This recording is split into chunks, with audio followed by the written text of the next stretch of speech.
Hi everyone, welcome back. Welcome to another true crime and makeup video. Today we're going to be covering the case of Au�tіn Narrouff, who has also been labelled as the cannibal frat boy.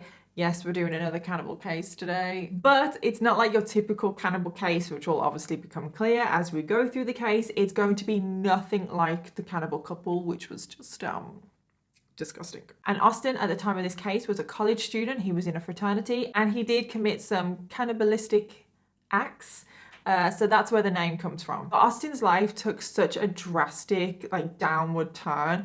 This case has honestly left me with more questions than answers. It's truly a head scratcher. But this case was actually quite hard to put together as a story, after my research, because it is just random events that happen and there's not really much flow. So I've tried my best. But bear with me, it may be a little bit confusing at times. And we're also back in Florida for this week's case, and we were in Florida last week for Tiffany and Cole, and that is just a very weird coincidence. Didn't plan that whatsoever. Just jumping in here real quick because we do have a sponsor for today's video, and that is Karma. So thank you so much, Karma, for sponsoring today's video. Now, if you haven't heard me talk about Karma, Karma is a Chrome extension and an app that helps you when you're shopping online, and it also makes sure that you never miss a discount. And I will leave a link in the description box down below so you can download Karma for free. And I cannot even tell you how many times Karma has helped me out. But they recently helped me get my hands on a pair of Adidas Falcons, which I have wanted for the longest time, but they are always out of stock, especially in my size. I can never find them anywhere. I've literally only had them for about a week, so I haven't worn them yet, but look at them. I'm obsessed. They are like the perfect dad shoe. I love them so much and I truly cannot wait to wear them. But it's been raining so much in the UK lately and I'm not wearing my new white shoes in the rain. So the way I use Karma to help me get my Adidas Falcons is I downloaded the Chrome extension on my desktop. Remember, there is a link in my description box so you can download it for free. And when you are looking for a product online, all you need to do is save that product to one of your wish lists. I saved my Adidas Falcons into my trainer wish list. And that is what I love about Karma as well, is that you can have multiple wish lists. I have a trainer wish list. I also have a makeup wish list for all of my products that I have my eye on. So I saved the Adidas Falcons into my trainer wish list. I selected the size that I wanted, which is size 4. And that is it. Once the product is in your wish list, Karma will notify you when that product or item, like my trainers, comes back in stock. And that's what happened with my Adidas Falcons about 10 days ago, I want to say. I got an email saying that they were back in stock on ASOS and I jumped on it. Also, when you are using the Karma Chrome extension on your desktop, Karma will automatically scan the web for any discount codes. So when you are at checkout, it will automatically apply the discount and you will always know that you are saving money if there is a coupon code out there. You can also earn Karma Cash when you are shopping through selected retailers. So if you want to try out Karma, don't forget there is a link in my description box. I cannot even tell you how many times they've helped me out already. Thank you again to Karma for sponsoring today's video, and thank you to every single one of you watching right now, because without all of you, I wouldn't have opportunities like this. And now let's jump into today's case. So Au�tіn was born on the 21st of December 1996, making him a Sagittarius, and last week's case was a Sagittarius as well, wasn't it? But he is on the cusp of Capricorn, so slightly different. And he was born in Palm Beach Gardens, Florida. Now his father, Wade Narrouff, was a dentist, and his father was pretty strict when he was younger, and he was quite forceful, making Au�tіn do certain things, certain activities, such as fishing, which Au�tіn really didn't want to do. So he was quite a strict, quite a forceful parent. And Au�tіn and his dad did clash quite a bit when he was younger. But Au�tіn has said that the older he got, he actually did start to get along with his dad. And his dad, by people that know him, has been described as a nice man, but can have a little bit of a temper. Now, his mom, Nina Narroouf, is the complete opposite to Au�tін's dad. She's not as strict and she's very motherly, and Au�tіn and Nina really get along. Au�tіn also has a younger sister. She's 1 year younger. Her name is Hailey. Au�tіn and Hailey get along so well. They're really good friends. They're not just siblings. Au�tін's parents did divorce when he was 13, and Au�tіn and his sister did live with their mom. But they still did keep contact with their dad. They still actually had a pretty good relationship with him, and they would stay with him quite often. And at some point as well, Au�tін's parents, both of them, got into new relationships, and both parents started living with that new relationship, the other person, but they don't really come into the story, but I just thought I should say that anyway. Now, Au�tіn had a pretty normal school life and he actually did get pretty good grades. However, in middle school, Au�tіn did gain weight and he suffered from acne as well, and he was bullied because of his appearance, and this did have a huge impact on Aȗtіn, his life completely changed. He became extremely self-conscious about the way he looked, and he became just a lot more reserved. He was very shy. He really did suffer a lot with social anxiety. And that's all we know about Aȗtіn in middle school. And then when he went to high school, he did become more interested in sports and fitness. He joined the football team, and he also started to lift weights. And Aȗtіn has said that this did give him a lot more confidence. But he did start to become quite obsessed with his appearance and weight loss and just everything about the way he looked. So it did give him more confidence, but he also did develop quite an unhealthy obsession with fitness as well. Following high school in 2015, Aȗtіn did go to college. He got a place at Florida State University, and he started by studying biology because he wanted some kind of career in medicine. And I can imagine that he probably, I don't know if he wanted, because his dad was kind of forceful, but I can imagine he was trying to follow in his dad's footsteps because obviously his dad was a dentist, and he probably thought, oh, that's kind of maybe the career that I should do. However, he did change his major to exercise science because he wanted to become a dietitian, which does seem quite ironic when you think about what happens in this case. At college, Aȗtіn also joined a fraternity, Alpha Delta Phi, and at this point, Aȗtіn was drinking a lot of alcohol, and he had been drinking alcohol since the age of 17. This was obviously before college, and Aȗtіn has described himself as a social drinker. He would never drink alone. Aȗtіn just found it a lot easier to be social when he was drinking. Alcohol just gave him confidence. Like I said, he did have quite bad social anxiety, and Aȗtіn was never diagnosed with social anxiety, but it's very obvious and very clear that he did have social anxiety, and when he drank, he just felt overall just less anxious. Aȗtіn as well did not know his limits when it came to alcohol. There was so many times where he would just drink until he blacked out. And joining the fraternity really did not help the situation either. Aȗtіn just felt so much pressure from his frat brothers to drink more drinking, more partying. He also experimented with quite a few different drugs. He wasn't like a regular drug user or anything, but he did experiment with drugs such as LSD, mushrooms, and Molly. He also did smoke marijuana quite frequently, and he had done this since high school. Also, when he was at college, he did experiment with some stimulants to help him study. And then in April of 2016, he did meet a girl, Katie, and they did start dating. So Aȗtін's freshman year went by, no major significant incidents. He joined a fraternity, he was partying quite a lot, drinking quite a lot. He also met someone and started dating. However, in summer of 2016, after his freshman year, this is when everything changed. And so many things happen in the summer of 2016. This is when the events of today's case take place. And there was just so many lifestyle changes, like complete switch up. It was like a completely different person. And a lot of these lifestyle changes is what led to the tragic events of today's case. So his summer started off pretty normal. He did get a job as a dental assistant, and he worked for his dad, and he only actually got this job because of his dad. Like I said, his dad did used to pressure him quite a bit. So I don't think he wanted this job, but he just got it because of his dad. And then suddenly, the date is not actually known, like the exact date, but suddenly Aȗtіn decided that he wanted to quit drinking and quit taking any drugs or anything like that. He said that marijuana had started to give him, quote, weird feelings, and he was just very concerned with his body. He became very concerned with purity, and he wanted his body to be completely pure, and he didn't want to consume anything that would interfere with that and would make his body not pure. And Aȗtін's priority in life now was purity, which, to be honest, like, is nothing wrong with that. There's nothing wrong if you want to drink, and there's nothing wrong if you don't want to drink. But this was just the start of some very questionable lifestyle changes. I don't want to say choices, because I really don't think there were choices in this case, and you will understand why I think that.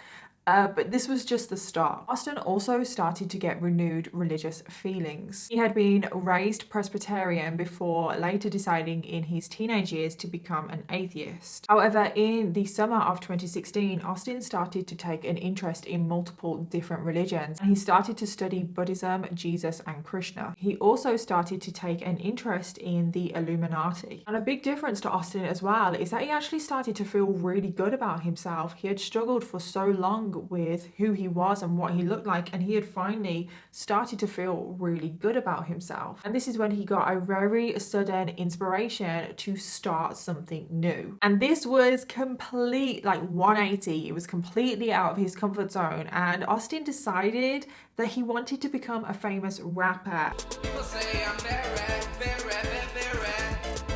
I'm very this, very that.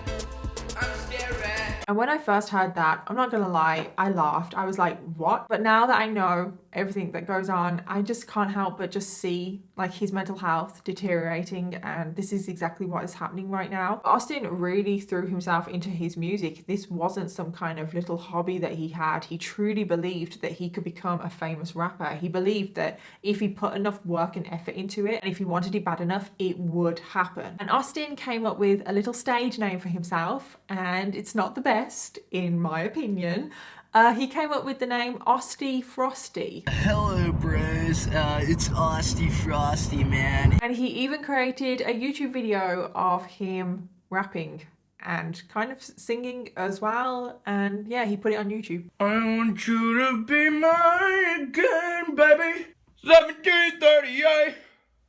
Remy boy! And like I said, Aȗtіn really threw himself into this, and it caused him to have obsessive racing thoughts that would keep him up at night. Like, he really started to struggle to sleep. And I do think he has a little bit of an obsessive personality. He does tend to get very obsessed with things, and this has been a common thing throughout his whole life. He was very obsessed in an unhealthy way with exercise. But music and religion weren't the only things that Aȗtіn became interested in and almost obsessed with. Remember, I did say a lot of things happen, very random, we're jumping all over the place here. So all of a sudden, Aȗtіn decided that he wanted to help people, which is great. We should all help people more. But Aȗtіn wanted to become a major civil rights leader.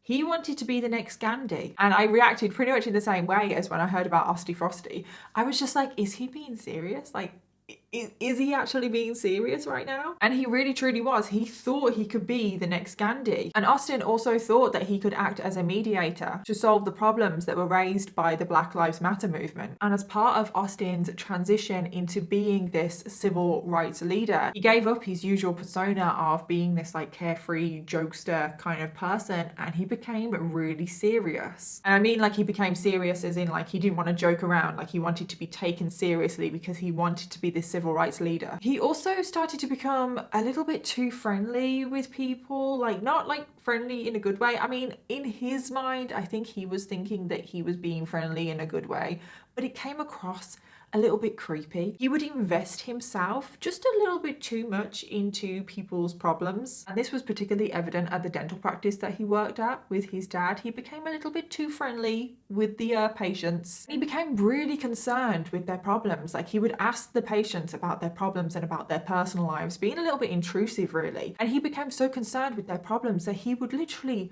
cry. Like, he would cry at their problems because he felt so bad. So 2 weeks prior to the events of today's case, Aȗtіn did go and visit his girlfriend who lived in Tampa. And when he got back from this visit, it said that Aȗtіn was just a completely different person. His family could see that his behavior had just overnight changed. The change in his behavior as well can also be seen in the text messages that he would send to his girlfriend, obviously when he got back. His character is literally just flip-flopping all over the place, and his behavior continued to get even more erratic from this moment on. Aȗtіn actually started to believe that he was Jesus and that he could bless and manipulate water, and that water could give him power. He even began to wear lighter colored clothes to try and be like Jesus. He believed that if he wore dark clothes that he would be evil. He associated anything dark with evil. He even had a black car, and he hated his car because he thought it was evil. He thought that the devil lurked in the dark and that the devil was going to kill him. So pretty much from this moment onwards, Aȗtіn kept himself in the light. He would always have lights on wherever he went, and he would even sleep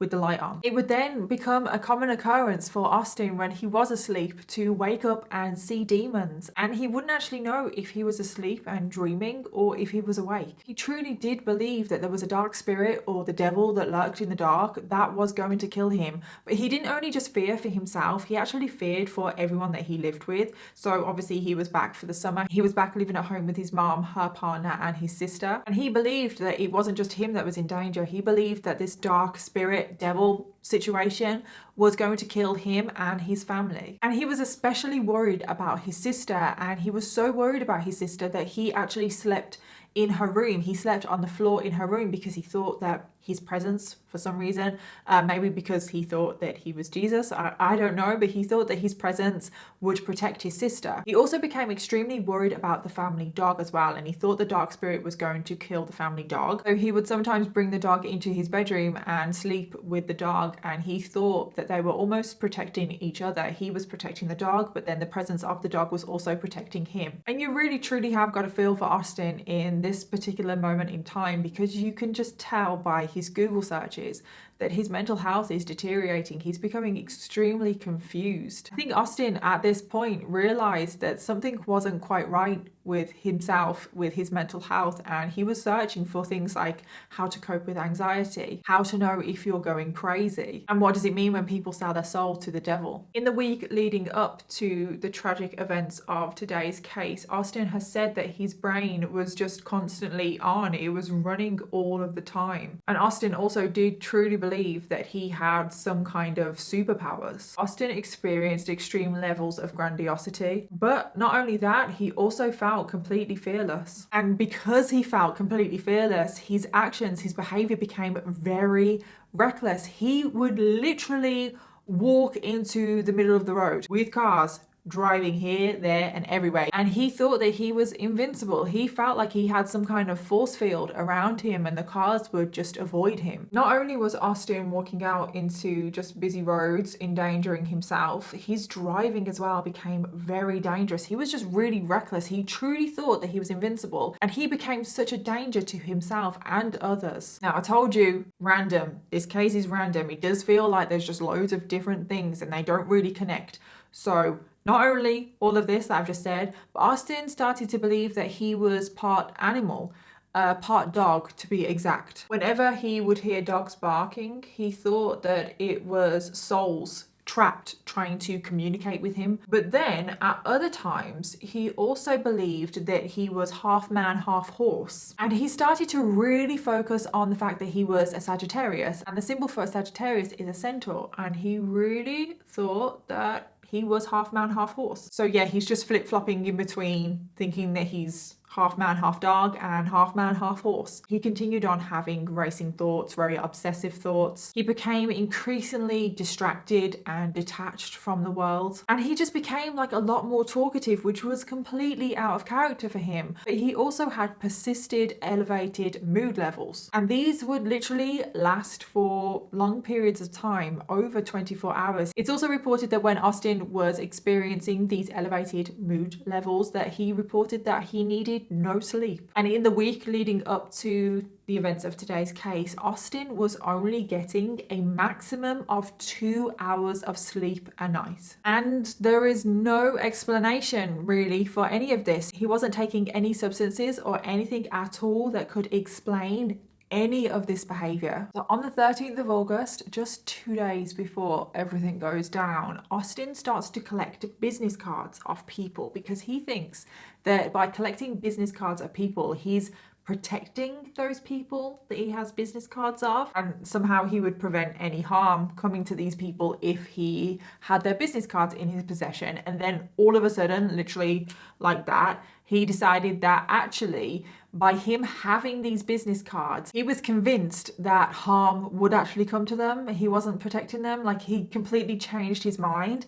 And because of this, he just tore up the business cards and threw them away. And do you guys understand what I mean when I said random about this case because it does just seem like so many just isolated weird incidents happen that don't really link together, but they do obviously because it's all in one case. So also on the 13th of August, Au�tіn went out to dinner with his dad and his dad's girlfriend, and he was drinking so much water, like more than normal, like way too much, and he thought that the water was from the fountain of youth and that the water would make him younger. And his dad noticed that Au�tіn was a little bit nervous, like anxious, he was a bit uptight, and his dad tried to convince him to have an alcoholic drink to calm him down, to relax him. And he was almost pressuring Au�tіn to have an alcoholic drink. And not only was his dad pressuring him to have an alcoholic drink, the waiter, clearly the waiter was at the table. The waiter was also pressuring Au�tіn to have an alcoholic drink. But Au�tіn didn't have an alcoholic drink, he refused.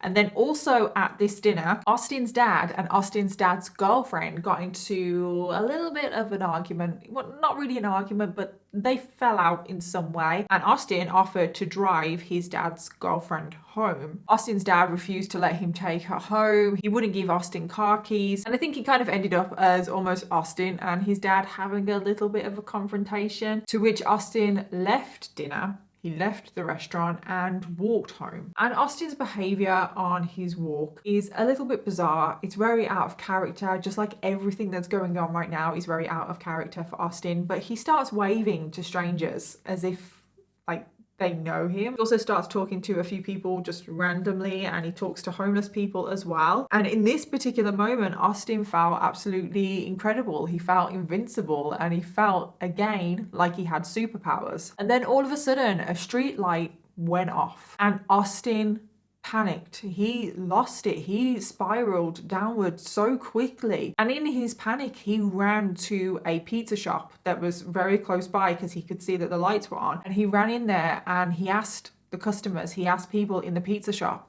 for help. And it really does just seem like a light switch, no pun intended. 1 minute Au�tіn is feeling very confident, he feels very powerful, almost like he has superpowers, and then the next moment, like a light switch has been turned on or off, he panics and he goes in a downward spiral, and he's so stressed and anxious. A lot of the time when he is feeling very anxious, stressed, panicked, it is to do with the dark. He definitely has something going on with the dark. So the next day, which is Sunday the 14th of August, Au�tіn goes to a gun show with his dad, and at this gun show he does buy a switchblade knife, which unfortunately Au�tіn would use in a terrible way the very next day. And at this point, when he's at the gun show, he is so scared of everyone and everything. And when he's at the gun show, he does speak to numerous vendors at the gun show, asking them about self-defense, asking them how to use the knife, asking how to protect himself. Okay, so now it is Monday, the 15th of August, 2016, and very sadly, this is the day that everything takes place. So Au�tіn initially woke up and he was in such a good mood. He felt really good about himself. And then quite a lot happens on this day, so I'm really sorry if it literally feels like we're jumping here, there, and everywhere, but that literally is what happens. So first off, Au�tіn decides to go for a run on the beach. But this wasn't your typical run. Au�tіn again thinks that he is half man, half dog, and he literally starts running across the beach on all fours like he's a dog. And as you can imagine, because he is running like this along the beach, he is getting quite a lot of attention. And then following this beach run, he does run over to his dad's house to collect his car that he left there from the previous day. And again, when he runs over to his dad's house, he's just running into busy roads. Again, he thinks that there is a force field around him and that no danger, no harm can come to him. When Au�tіn arrives at his dad's house, his dad can immediately tell that something's not right. And to be honest, I'm like, well, duh. And he tries to convince Au�tіn to take a Xanax to calm down. And Au�tіn refuses. We know how he feels about anything drug, alcohol related, and his dad is trying to hand him over a bottle of Xanax, and he takes it off his dad and just throws it onto the ground. And Au�tіn says that he thinks that the drugs are evil and that they're killing him. So then Au�tіn asks for his car keys, because obviously he initially went over to his dad's house to collect his car, but his dad is like, no, I'm not giving you the car keys. I mean, he can see that his son is going through something, and Au�tіn doesn't exactly seem like he's in the right state of mind right now to drive. And in response to this, Au�tіn gets on the hood of his dad's car and starts frantically jumping up and down, like causing so much commotion, causing so much noise, pretty much screaming for his dad to give him the car keys. And his dad eventually does give in and give him the car keys. And to be honest, I feel like Au�tін's dad, I don't want to jump to conclusions here, I don't want to judge, but it does kind of seem like Au�tін's dad is way more concerned about what other people are thinking, because Au�tіn is obviously creating a scene right now, and I think his dad feels a little bit embarrassed. And the reason I say that is because there's another little situation that happens later on in the day where I think Au�tін's dad kind of reacts the same. Okay, so now Au�tіn has his keys, he has his car back, and he drives over to one of his Frat brothers' house because they're having a party there. And lots of people are drinking alcohol, there's people smoking weed, I think there's other drugs at this party, but Au�tіn doesn't do any of that. We know how he feels about all of that. But then I don't understand this, I really don't, because we know that Au�tіn doesn't want to consume any drugs or alcohol. Au�tіn then takes a bottle of beer and pours it all over his hand because he says that he needs to feed his hand and that he can absorb the beer through his hand, which I don't understand, like this whole mindset. I mean, to be honest, I can't understand a lot what's going on in this case. It is just all over the place. It's so confusing. For quite a while now, Au�tіn has been very against drugs, very against alcohol, and now all of a sudden he wants to absorb the alcohol through his hand, through his skin.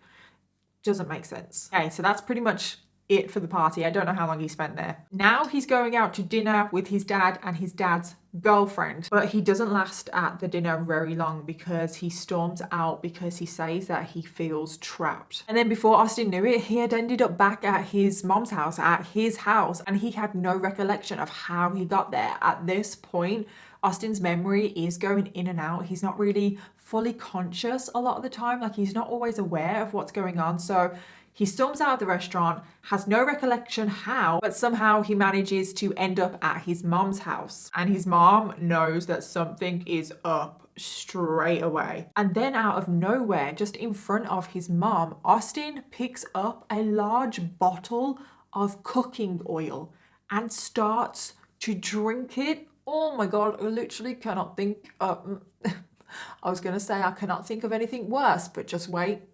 Remember the title of this video. But other than that, I literally can't think of anything worse. Drinking cooking oil. He said that he needed to drink it because he was thirsty, and I truly don't think he realized what he was doing in this situation. I don't know what he thought it was, but I don't think he thought it was cooking oil. So his mom made him stop, tried to calm him down, and I think she did manage to calm him down a little bit because she ended up taking him back to the restaurant where his dad and his dad's girlfriend were. I don't know why they did this. I don't know why they thought it was a good idea for Au�tіn to stay out. I mean, I don't know. But anyway, Au�tіn ends up back at the restaurant and his dad is not too happy.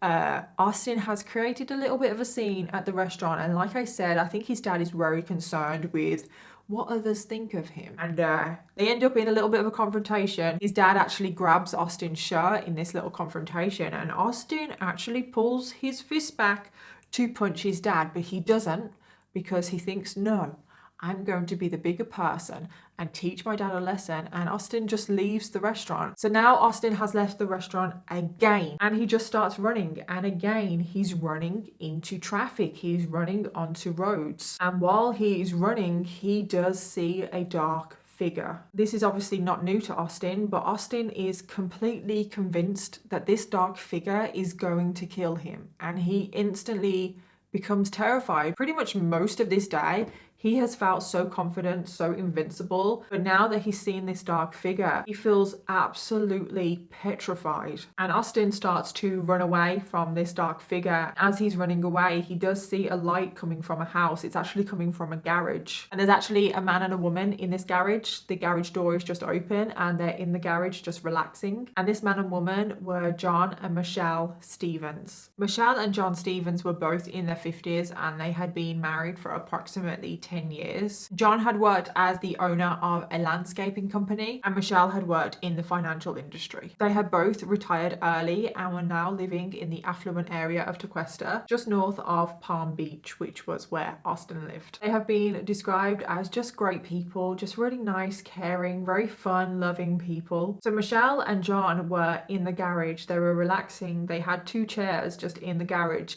and they would often sit in the garage and watch TV with the garage door open so they could kind of like say hi to the neighbors because they were quite close and very friendly to everyone. And this is what they were doing on the night of the 15th of August 2016 when Au�tіn Narrouff came running into their garage. So when Au�tіn ran into the garage, he was screaming frantically because he was absolutely terrified that this dark figure was going to kill him. But of course, Michelle and John haven't got a clue about any of this. They're just sat in their garage watching TV when this 19-year-old runs into their garage and starts screaming frantically at them. And naturally, both Michelle and John are terrified themselves. And Michelle completely freaks out and starts screaming back at Au�tіn. But when Au�tіn sees Michelle screaming, for some reason in his mind, he thinks that Michelle is a witch. And he is convinced that she is evil too,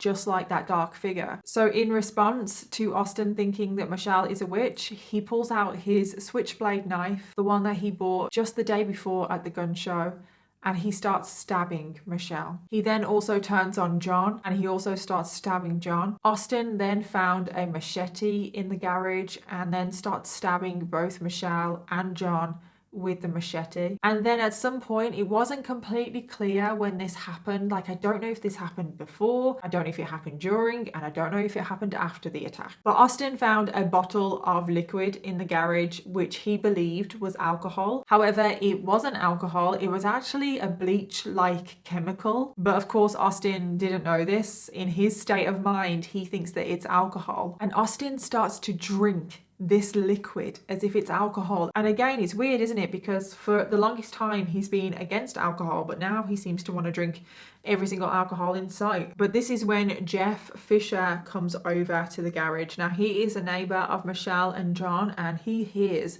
the screaming, he hears the attack that is going on, and he goes over to see what is going on, to see if he can help. However, Au�tіn also starts stabbing Jeff. And I truly don't know how, but Jeff managed to get away. And I say I truly don't know how because when you find out about his injuries, I just don't know how he managed to get away from Au�tіn. But he somehow managed to escape and he ran home and called 911. Police and medical. Young man beating up a woman across the street. Either of them injured. Can you tell from where you are? Yes, there's a girl laying on the ground. He beat her up. I ran over there. I'm bleeding profusely here at the moment. Okay. I don't know what happened. Can you tell if she's conscious? No, it does not appear so, no. I've been stabbed in the back. I'm bleeding pretty bad. I'm telling you, Jeff must have been running on adrenaline, truly, because his injuries were terrible. He had been stabbed multiple times. He had been stabbed in his head. I don't know how he managed to escape, and I don't know how he managed to keep calm and collected and managed to phone 911. I mean, you guys just heard the 911 call. He does not sound like he has been stabbed multiple times and is bleeding profusely. Also, at some point, Au�tін's mom also called 911. Police Department, Lodge recorded. This is Chrissy. Yes, I need to. I don't know how to do this. My son, he's kind of taken off, and I'm concerned about his own safety. How old is he? Acting a little strange. 19. And this is just like a really weird coincidence because Au�tін's mom doesn't actually know about the murder. She doesn't know about the attack. She doesn't know about anything. She actually just phones 911 because she's concerned about her son, and she doesn't know where he is because obviously she dropped him back to the restaurant, and I'm sure Au�tін's dad phoned her and told her that Au�tіn had stormed out again. So that's just a really weird coincidence that Au�tін's mom also called 911 around the same time as the attack. The police shortly arrive from the 911 call that Jeff has made. And when the police arrive, Au�tіn is still attacking John and Michelle. Au�tіn has also torn off all of his clothes. He is literally just in his underwear, and the police could hear Austin making animal noises. Austin was also on the ground, bent over the body of John Stevens, and at this point, Austin was biting into the flesh of John Stevens's face. Austin was literally eating John's face. The police could hear the sound of tearing flesh. And the police were absolutely horrified. I mean, that's not something that you see every day. And immediately the police rush over to get Austin off of John, but they couldn't. One officer then uses a taser to get Austin off, and again, it didn't work. They tried again, used a taser, and it still didn't work. I don't know how true this is, so take this with a grain of salt, but I read that Austin was literally ripping the taser things off of him. Like, how? These tasers were having zero effect on him. I just don't understand how that's possible. Another officer tried to punch and kick Austin off of John. Again, didn't work. They even set a police dog onto Austin to try and get him off. Again, it didn't work. Austin managed somehow to fight the dog off. After all of this, the police officers that were on the scene have said that Austin was exhibiting superhuman strength, and he's managed to fight off a dog, fight off multiple police officers, and tasers are having no effect on him. Eventually, don't know how long it took, but eventually 4 officers along with the dog did manage to get Austin off of John. And Austin says to the police officers, quote, "Help me, I ate something bad." To which the police officer replies, "What did you eat?" To which Austin replies with, "Humans." It's just, I can't. No. And even though the police officers had managed to get Austin off of John, it was sadly too late for John and Michelle. They had both suffered extensive injuries. They had both been stabbed multiple times. Austin had also eaten some of both of them, and they were very sadly pronounced dead at the scene. The neighbor Jeff did survive, even though he had extensive injuries. He had wounds to his lower back, he had internal bleeding, he had broken fingers, and he had also been stabbed in the head and the neck. So of course Austin is arrested for all of this, but he is first taken to the hospital for his injuries. And initially the police and the hospital staff thought that he was on drugs, because when he arrived at the hospital, he was still being very volatile. He was still trying to violently attack people that were around him. And they had seen other cases of people being on a drug called Lacquer, which I'd never heard before. And apparently Lacquer had almost given people superhuman strength as well. So very similar to Austin. But when Austin was tested, there was absolutely no drugs in his system. And Austin himself as well had actually sustained a lot of injuries. He had cuts to both his hand and his tongue.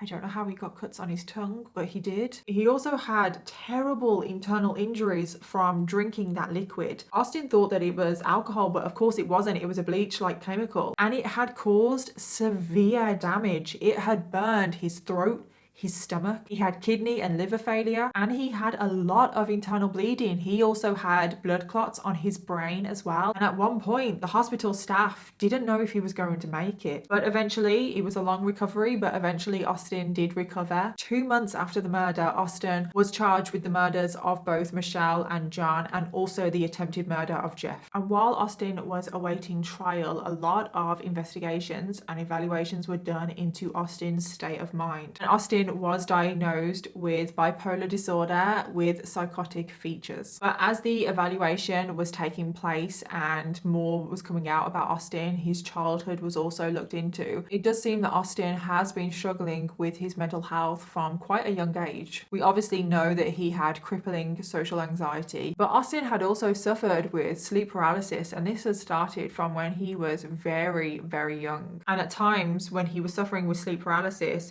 Austin felt like he couldn't move or talk, and he truly believed at some times as well that he was abducted by aliens. Austin as well has suffered with depression on and off ever since middle school, and 60% of the time he said that the depression was just caused randomly. There was no explanation. And then 40% of the time it was always caused by a situational stressor. But Austin has reported that he didn't feel depressed in the week leading up to the murders. Austin had also struggled with sleeping when he was in college, and in his second semester he had started to take 10 milligrams of of melatonin every night to help him sleep, but there is no reports that he had taken this in the weeks leading up to the murder. It was also quite common for Au�tіn to experience quite elevated highs, and we know that he was suffering with these in the weeks leading up to the murder. However, the difference is before the week leading up to the murder, these highs had never really lasted too long, maybe like a couple of hours, but in the week and the weeks leading up to the murders, these elevated moods were lasting for longer periods of time. They were lasting for over 24 hours, which was something that Au�tіn had never experienced before. Also, pretty much every single person around Au�tіn had noticed a drastic change. Austín's personality completely changed literally overnight. And as far as I could see from my research, there is really no explanation. There is no situational stressor, nothing, in my opinion, that points to how this happened. On the day of the murder, Austín's sister, Hayley, had offered to go to therapy with Au�tіn because she could see that he was struggling, and Au�tіn actually agreed to go to therapy. Austín's mom as well was also becoming increasingly concerned about Austín's behavior and his character, and she also wanted to get Au�tіn help. So in this case, it really does seem like the friends and family around Au�tіn were all trying to take proactive steps in helping Au�tіn, which a lot of the times you don't see in cases like this. A lot of the times people try and sweep things under the rug. And we've got to remember that Austín's mental state did deteriorate rapidly, and I don't think anyone could have really predicted that he would have deteriorated as quickly as it did. And Au�tіn barely has any recollection of the murder at all. He only remembers vague details, but mostly he recalls just a lot of screaming and being terrified. Au�tіn has a vague memory of picking up a machete and stabbing a woman. He also vaguely remembers biting this woman as well, and obviously this is Michelle. And Au�tіn has stated that he remembers believing that he was a dog when he bit Michelle. And that is why I said at the beginning of this video that it's not your typical cannibal case, because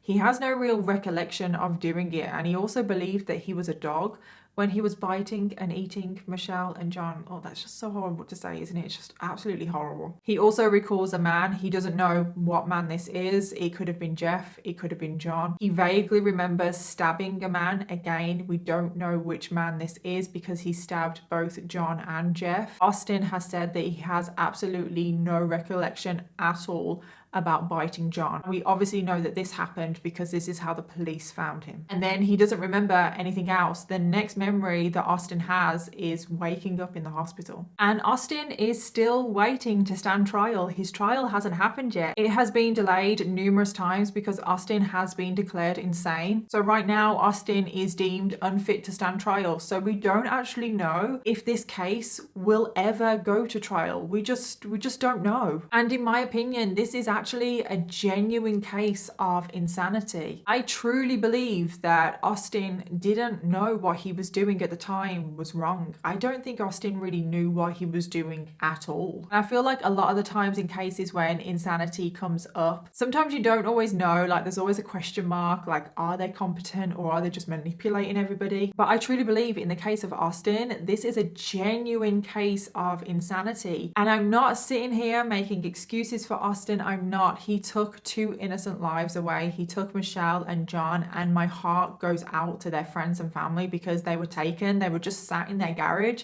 and now they're not here. So yeah, this case is a strange one. I don't really know what to say because this case has confused the hell out of me. I don't like cases like this because I like closure. I like answers, and I have more questions now than answers because I don't know if I just missed something, but there just doesn't seem to be anything in Au�tín's case that could have led him to commit the crimes that he did, that would have led him to kill 2 innocent people and start eating them. And I will definitely be keeping an eye on this case because obviously I want to know if it goes to trial, but I want to know if more answers come out to possibly explain what happened, because there is literally nothing in this case that gives me any sort of answers. So please let me know all of your thoughts, theories and opinions down below. Did I miss something? Like, please let me know. Thank you again to Karma for sponsoring today's video. If you did want to check out Karma, I will leave a link in the description box. Also, let me know your case suggestions because I always want to know what you want to hear next, and I'll see you in my next video. Bye.